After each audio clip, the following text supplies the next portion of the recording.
Welcome back to Unscripted 2.0 with your girl, Jennifer. And as a therapist and a connection strategist, I spend a lot of time talking about containers we build in our own lives. Today, we are looking at the most literal container of all, our four walls we call home. My guest today, Kim Costa.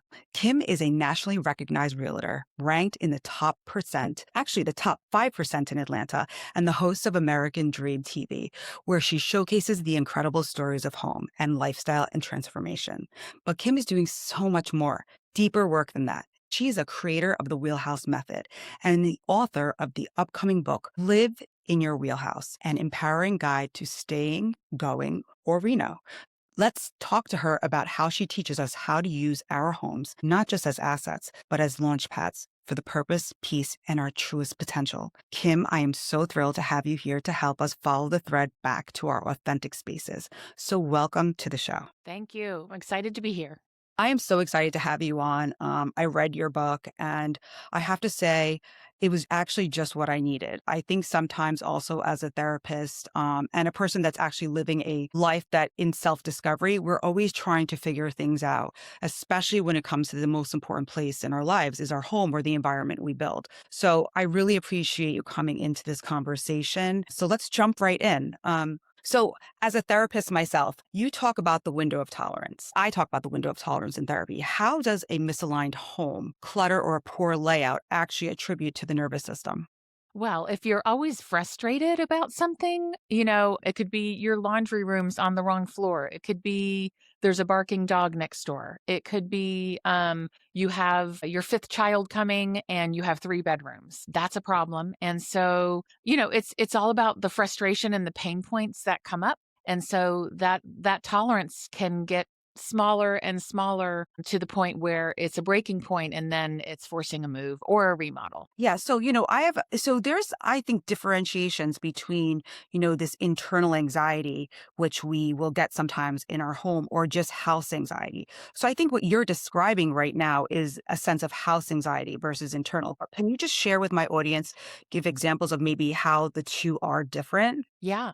Well, there is sometimes some internal anxiety because my book is all about your home being a reflection of yourself. And say you're going through a huge life change. It could be divorce. It could be getting married. And like your next stage of life, becoming a different person, really. So that's an internal change, or maybe that you want an internal change. Maybe you're a midlife mom or a career person that's done everything for everybody else. And you're like, I have another 30 or so years left. What I'm going to do for me now. So you're actually recognizing your true self and pointing your next stage of life more towards authenticity. And so that's an internal change reflected in an external thing like your home. So interestingly enough, I think as I understood it, you had some internal changes in some remodels in terms of just your own human experience. And I think Yeah, in some ways that's what led you to actually writing this book with a lot of the absolutely. changes that you were going through. Can you share a little bit about those changes that you were going through and what led you to writing this book? Sure. Yeah, 100% led to me writing this book and coming up with this framework because I went through a lot of life change from the ages of, say, 45 to 55. And prior to that, I did go through some changes. When I graduated college, I got married, started having children, and I made some sacrifices for my family in regards to where I lived and my career and things like that, that I kind of abandoned myself and my goals. I got a master's in human resource development, except for just a few credits because my daughter had to have surgeries when she was born. Long story, but abandoned the interior design certificate that I got, and got stuck being an accountant, which is so not me. I mean, I can do numbers great, but I only want to do them an hour or two a day, not 8 hours, 5 days a week. And so I found myself a bit lost in my marriage relationship, in my career, even in my hobbies, and definitely in the houses I was living in. They were huge. They were beautiful. I loved entertaining in them, but I was not personally aligned with many of the things I was doing in my life. And so that led me to make some changes. Really, at 50, I changed everything. My career, I was divorced. In fact, my home changed. And I really recognized how I was made. And so my own personal journey from super large homes, a 40-acre farm, 6 horses, 2 dogs, guinea pig, all the things, like, and I'm not a maintenance girl. I'm a lock and leave, travel, I wanna go out and see people person. I'm So stuck. that's so I opposite know, of it's like it was a that. 180, and I'm so much happier. I have fixed my income. I'm just, glowing with anticipation of to what the I'm turning 60, what the next 30 years are going to bring. I'm very excited, and I wanna spread that with other people. Think that is absolutely amazing because I'm 48 turning 49, and I'm kind of also in this really exploratory phase of my life. And I think more and more women need to understand that if you are able to pivot and you want to pivot and you're brave enough to pivot, pivot. There's Mhm. nothing wrong with that. We have, from my age, I mean, people are living well into their 80s. We have 40 years left to live. That is a life. That is Yes. a lifetime. And how Yes. much all the amazing experiences that we could have at that time period. So I really appreciate you sharing that because it sounds like even with all of the experience that life brought you, which would be considered challenging, you still said, you know what, this is not what I'm meant to be doing. And I Right. want to live the life I'm meant to live.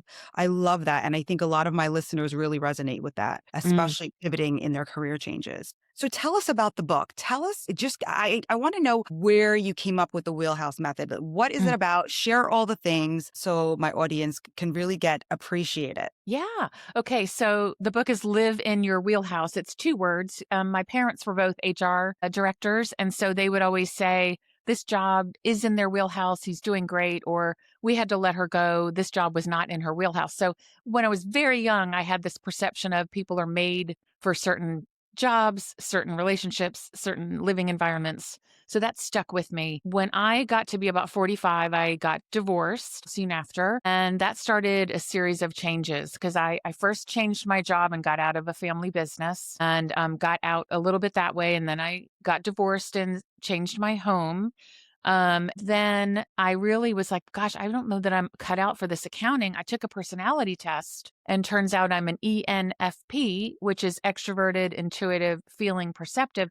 I really felt that because I always liked to write. And the ENFPs of the world are the Charles Dickens, the Mark Twains, the Sandra Bullocks, the Robin Williams, funny storytelling people. And I was doing accounting in a little room. So that was the beginning of, me thinking, okay, what are my proclivities? What would I be good at? And so I hired a coach and he confirmed that real estate would indeed be a good avenue for me to go down, but also writing. And so I took a trip to Spain with a cohort that he created of other ENFPs. Came up for the idea for the book in Ronda, Spain. What a magical place. Truly, truly, many stories about that. And by the time I was flying home, when I landed in Paris, I had the version of the framework for the book. Like I had snapped a picture as I was landing, and the person next to me was asking me, "What is that circle? And what are those M's in the middle of it?" And there were 3 M's at that point. And that picture popped up the other day. That was 2018, November 2018. So I became a realtor and started working on that concept and just listening to people and their problems in the 8 different areas and developed a framework around it that people could read or take a workshop and figure it out for themselves and then go to a local expert, whether it's interior designer or real estate agent and fix their home. So this is a good segue. So my question to you specifically in the wheelhouse assessment, which you said there's 8 areas, but which area do people sleep on the most? And is there a specific spoke that acts as the linchpin to a total transformation? I would say there are 2 or 3, and they are well, because I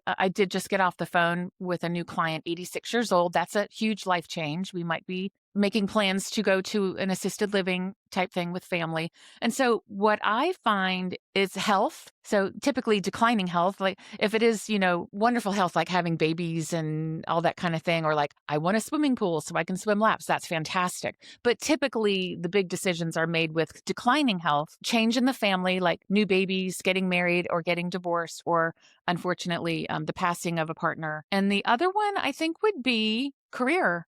I just got a promotion. I need to move to Seattle. We got to move. And maybe a nice thing would be that promotion and they get a big raise and so financial comes into it as well. Those 4 things I see the most. It's so interesting that you say that because, as I said earlier when we started, this this really resonated with me, the book, with your book, because a lot of the things that you are talking about, specifically what we were just talking about, these areas, I actually, I was actually doing that. So I'll give you an example. COVID hits. I was living in a house and the house was sold. And at that point, I'm divorced. I have my son and it's just the both of us. But for a long time, we were isolated. It's just my son and I. And so I realized that for my mental health, because part of it is health and wellness, like your mental health, like, and you talk about that type, you talk about connection and family and friends. And can you go outside? All of those Yeah. things. Is there light in the home? All those things. 100%. So a Mhm. lot of the things that you talk about in your book, I was actually looking at, and with those check boxes, I said, I live in a high rise now. Now Mhm. on the 15th floor, by the time I get to my car in my garage, I've said hi to 6 people. Yeah. And Yeah. as a woman that lives on her own, that's single with her son, and we co-parent, it's really important for me to have that connection. And I'm Yes. learning is that is so important, that connection. That was one of the major reasons that I moved here. And Mm. I could walk across the street and go to the local, like I call it, my cheers, where I Yeah. go in there and I see all of my neighbors. And it's nice to be able to step outside of my career mode, mom mode, and be in my Mhm. community. So community was very, very important. It is so important. And there are so many studies now how we in America we are declining in our sense of happiness because we've lost some of that connection. Here's an interesting thing just relating to homes. I am seeing a surge of multifamily generational homes here in my area because there's land and there's room. It's like everyone's thinking we don't want to be so far away from our family. It would be okay if grandma came and lived with us because we have a space for her. We'll have separation, but then she can watch the kids while I go do this or that. And people are figuring out that there's a place for separation and togetherness. And multi generational homes are proving to be a source of happiness for people again. So another connection that I made to your book, chapter 12, talking about like there, you also talk about blocks, like what blocks you, what are some of the barriers, I think you call Mm. it. Yes. Yes. What are some of the barriers that you find yourself in when really trying to develop this environment of living that you just really want to be in and want to live your best life? So for me, one of the things I learned was, invalidation. You had used one of those markers, invalidation. And interestingly enough, I talk about self-discovery and I talk about all the things that, I'm doing. Part of this podcast is about that invalidation. So growing up, when you're told all the time that your decisions or your thoughts or maybe just any type of, expression that you have is not right, you start to become very confused about what it is that you Yeah. want. And Yes. so I recognized that this is a big deal too, by the way, because I never really planted myself or developed, Mm. and I didn't understand why. I said, well, why do I have this anxiety attached to it? Mhm. Why? And then when I read that, I Mhm. was like, that was like an aha moment for me. I said, Good. well, I don't know why I didn't put that together. Yeah. The invalidating piece is It's why. subconscious or unconscious. You would know better than me. Exactly. So as a Yeah. therapist, I'm always helping people find their voice, but in that way, you kind of helped me find mine because I said, wow. So now I'm kind of separating that. Like that does not have to exist for me. And I know what I want. So it was very interesting, the barriers. And I think that's a really important piece, like knowing, understanding that. Yes, and you know what's funny is I didn't add that chapter and the epilogue or afterward until last year. So 7 years in, I added that because I was exposed to like just knowledge of codependency and someone very close to me going through a recovery program where housing was a real issue, and it was that those were barriers to self codependency, invalidation, like what are my thoughts and what are other people's, do I even know myself, addiction, trauma, all the things that can interfere with, like, I someone may walk into a home, and if it's on, like, say your condo was on the ground floor and you had had trauma in your past, you wouldn't know why you were uncomfortable with, like, having access directly out on the main on the and then you would feel just a little lighter the higher you went up in the building, like, no one can get in this door, and you may not even recognize that. So that is so interesting that you say that. I'm getting goosebumps because when I move, and I've had, and this is part of the reason why I've put this platform together is really because of the experiences that I had growing up. And I had a family trauma, a family tragedy that we experienced in 2021. And this was Mm. just my roadmap to conversation conversations and connections. And that's Yes. where I am. And the interesting thing is that I live in a high rise. There's 15 floors and then there's the penthouse underneath me, above me, excuse me. And Mhm. I remembered my first year living here. I've been here 6 years. Mm. One of the things I would always say was, I feel so safe up here. I, Good. I just got chills. I I feel literally just got chills. I feel so safe up here. This feels Yeah, amazing. I love good. it. I love looking out into the Beautiful view, I am like right? in awe of this right now because Yeah. this is so I'm so happy. I just, to all of you that are listening, I mean, this is just things that you don't think about, especially You when don't. your environment. So I really appreciate those connections that I made after reading your book. Yeah, and during, when I got divorced, I had a huge home, moved out of there, and my son was still in high school, so I needed to stay in the district. Bought a large townhome behind gates, felt pretty safe, but it was still a ground floor thing, and the ground floor was so dark that it was depressing. And I was like going through a huge life change, and that was where the living space was. It was just kind of a depressing space with like a wall that was right outside my back door. So no sunlight whatsoever. When I moved from there to this luxury apartment, like 3 stories up in the middle of where I could meet friends for dinner, and there were like weddings going down the street, I was like, this is a happy place. It was such a great place to reinvent myself. I bought all new furniture. The people who bought my prior home, I knew they needed some furniture. They loved the furniture that I had. It was very expensive and it was my marital furniture. And I was like, just give me $5,000 for all that and the china. I don't want any of that. I don't want any of it. I don't But want it's any of energy, it. 100%. But it's all of that, if you would have brought it with you, it's all energy attached to It's it. energy. And like the red and gold chairs, I just needed like fresh and new and pink. And I have this beautiful painting here in my office and I call it the Divine Goddess. And I put it in my master bedroom in this 2-bedroom luxury apartment. And I would wake up every morning and the sun would rise through my window and I would sit and look at the Divine Goddess about that's the future me. And that was what started. It was like a whole change in my environment that it was like pressing the pause button so I could think about where do I want to go from here. And that's where I became a realtor. That's where I took all my tests and changed my life. That's where I met my future husband. And it was like I just needed a fresh start. And mostly it was a change in my environment. I love that. And so the Mhm. other thing that I also wanted to talk about was how you reframe going about actually purchasing a home or moving or all of the different, options that one would have, whether we stay, renovate, move. So one of the things that I found really interesting is that most times we lead with the financial aspects of it. We lean to, oh, how much can we afford? And granted, that is a big piece of it, right? But the way you switched it, I think that it gives people hope to be able to find and connect to where they want to live because you're looking at it from a different angle. You're not looking at it first with how much money can you put down on this home. Can you share with us the reframe? Like what do you think is most important to look at before we look at the costs of things? Well, I think is what functions, there are many, does your home need to serve? So you do need to recognize how many bedrooms do I need? Do I need a flex space for an office or two? Am I going to have guests? Is my family going to change? Will I have mom or dad come live with me anytime soon, etc.? Or do I have kids leaving for college? Do I want a dog? So these are all the things you have to think about. It's not just, I personally and my husband could afford a much more expensive home. However, I don't need one. And it's a lovely cottage. It's a lock and leave. So although you could ask, what can you afford? That's not the question. The question is, what do you need?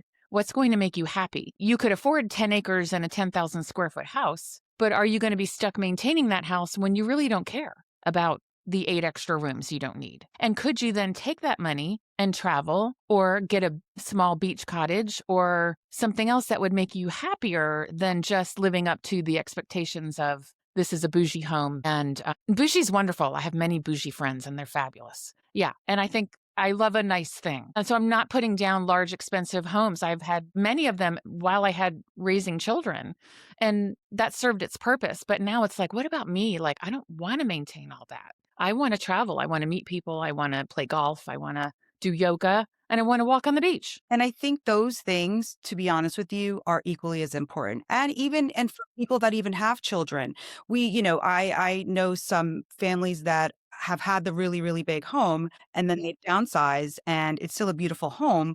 But just as you're saying, the maintenance of it, it's just sometimes it just becomes bigger than we expected. And that takes so much of our life away where we could be enjoying our life versus really just living for our home. And I think that, even growing up, we lived in a relatively big house. And I just remember all the time that, my mom was a career woman and she had her own businesses and she was larger than life. But when it got to coming home, it just felt like she was always so unhappy maintaining. Overwhelmed. Yeah, and that's also part of the reason why I thought like, "Well, I don't want to feel like that. I never felt Right. like that." And that Yeah. energy stuck with me. So again, I think that brings up a good point, like, what are we looking at that really defines our happiness over time? Mhm. Yeah. Well, something there with your mom might have been she goes around the circle, which are, if I may say the categories, health, finance, spirituality, friends and family, entertainment, romance, career, and environment. So her career was thriving, her family was thriving, her environment seemed to be thriving, except maybe she wasn't having enough fun because maybe she had to come home and maintain the house and go to the grocery and call the repairman and whatever else she had to do. And like she wanted to go for a walk or she wanted to take a class or bring you guys to a festival and do something fun, but she may not have had the time to do that. No, she didn't. Um, She so did she never may have. have scored her fun and entertainment area at a 2, which is not good for happiness. So this is a system to rate each area of your current life, and she may have rated that area lower. Now, maybe you guys didn't have to move. Maybe she could have called someone to help maintain some of these things, and maybe a little bit of money may have fixed that problem for her and freed up her time. But it's just once you see what you've graded things on paper, you cannot unsee it, and it kind of forces you to make a small change or a larger change to uplevel your life. And that is where the accountant in you comes out. Yeah, There's fine. totally. Yeah, It's so no you are in longer both fields. departments, profit and loss. I look at, are you in the red or the black in each of these quadrants in your home? So I'm bringing my accounting skills to like, what does your profit and loss statement look like in each of these areas? Are Yeah, you in the that's red exactly or are right. you in the black? So I mean, what a transferable skill to add to this book. I didn't even realize that till like a couple months ago. Like I'm still doing it. It's just with humans. And you're Humans doing are the assets. but it's for fun. You're doing it the way you took Yeah. your numbers and you applied them the way you wanted to and you created. Well, that's the way I think. I think in terms of I'm very empathetic and intuitive. And so that is how I think. I can do numbers. I still love to crunch some numbers. It's fascinating. But then I want to go talk to people. So the numbers are to solve a problem. Yeah. So, I mean, what else do you want people to know about this book? Tell us a little bit more. Yeah. Well, I mean, it's available everywhere. And if you do buy the book and go to my website, you can get a free masterclass that I've prepared just, so you can see my face besides this wonderful podcast that just kind of gives an overview. And then also I'll be running workshops very soon if you want to run through the process with some guidance and with some other people. That's going to be really fun. And where can everybody find you? I mean, of course, I will share all this on my show notes and on my social media, but tell people where they can find you and what you're doing next. Good. So, Lifestyle Foundations is my website. And so you'll have information about my book and the bonuses there, how to reach me, regarding workshops and things like that. And then on the socials, everywhere, I am Kim E. Costa. So, middle initial E. And so, Kim E. Costa, I'm on everything. I'm about to get on TikTok. So, I'm on it, but I haven't been prolific, but I'll be on there soon. Good luck with that. I'm on it sort of, and it's just, It's listen, hard to be everywhere. it's hard. It's hard to be Yeah. everywhere, but you're doing your thing. And I'm so glad to have connected with you and had this great conversation. And again, you really also really enlightened a lot of the things that I was challenged with when it came to even, planting roots. And for me, I really had an aha moment with your book. And I'm Good. telling you, everybody go pick up this book. It's not just a book about, where to purchase or how to get the best home. It's about the internal pieces of how do you Yeah. create these containers that are so important, which is the environment you live in. So Mm, I'm beautifully really, said. really, really excited for people to read it. But before we end, I have a really great, fun way to end. I like to ask all of my guests 5 questions, 5 rapid fire questions Mhm. that Kim does not know about. So we are going to begin. Question number one. What is one luxury home feature that you think is actually a barrier to the real human connection? Honestly, I think it's the open floor plan. Although it seems like it would be connecting everybody, I'm part introvert. And so I think everyone also needs their space. And so if you have a huge open concept home, but you have some introverted traits, do you have a space in the home to retreat to and then come back out being settled, your nervous system settled, and you could actually enjoy that together time with everybody else? That is so interesting. Counterintuitive, right? You would think an open floor plan would be conducive to being together, but you Okay. really just want to get away from each other because it's so loud. That's wonderful. Okay. Question number two. What is the one room in the house that never lies about how a family is actually doing? Thinking. Well, it's people's bedrooms because that's their personal space. I would mostly say the kitchen. Are they gathering in the kitchen? Because that's the main gathering space. Is it messy? Are there bills laying around? So it's interesting. One of the things that I think about is the mudroom because here's why. Because you can tell whether it's an active family, what kind of things they're into, if they have animals, if they have like all the things get thrown in there when they get home. So for they do. me, when I wrote this question, I'm like, if I were to walk through that little space, I would understand in a heartbeat what a Yes. family was going through or looks like. I don't know, just food And for the thought. personalities. Is it Yes. neatly organized or are things thrown? Neither one is better than the other, but it just Right. tells you how people like to live. 100%. So and look, no judgment here. No We've judgment. I'm a little of we've got both. me too. If we've got like 4 pairs of muddy cleats, that's saying we've got an active family. So it's That's not right. interesting. Yeah, You sure. had to take them off and then run up to the bath, right? Or the shower. And so at Yeah, least we're not running through the house with the cleats. Um, exactly. Number 3, in 3 words or less, how do you know instinctively when it's time to leave a space? Feeling discomfort. Oh, And there's more to that specifically, but yeah. it's the discomfort you're feeling, whether it's named or unnamed. That's so important. And again, that can have so many different variables, but that's so true. What was one sacred spot in your childhood home where you felt the most seen? That's a great question. Back when I was very young, I grew up in Pennsylvania, Doylestown, Pennsylvania. Beautiful little area in Bucks County near the Amish and all that. Very sweet. And on my front of my house, I had a little enclave with a church pew. And then my mom's rose garden was behind a picket fence in that little alcove. And I would just sit there and I would watch the geese migrate sometimes. And I would watch I could sit out there in the rain and sometimes my dad and the lightning would strike and we'd count seconds till the thunder came and we could see if the storm was coming or going. What a beautiful Yeah. memory. And I What a still my favorite rose is still the peace rose because they my mom had that there. how beautiful. Okay, so the last question. If your current home was a launch pad for your big next mission, where is this sending you next? It's going to be travel and meeting new people that I can bring this framework to in a more personal way, whether it be speaking, a summit, a retreat, or a workshop where I'm just really going to roll up my sleeves with actual people, not just my own clients locally, because that involves contracts and negotiations and all the things that I can do and I'm good at, but I love the interaction with people and hearing their stories. I So I, think I think travel too is a huge part. I think that's the thing of it all. I think that what we have this information that we are now sharing globally, right? It's what you do and giving back and giving all of this knowledge to people so they can claim it for themselves. And I think that's part of how we actually feel fulfilled is what we give to others, and that's what it Very sounds much. like. Yeah, I Chapter mean, 3, as a matter of fact. listen, there's so many chapters. That's why everybody, you have to pick this book up. Again, thank you, Kim, for coming on to Unscripted 2.0, because I think, life is so unscripted. And when it is, we tend to have to make different decisions and pivot. And that's what it's all about. So thank you for coming in to have this conversation. And please share with us everything along the way in your journey in your career. I'd love to share it with my listeners. So thank you. Wonderful. Thanks for having me.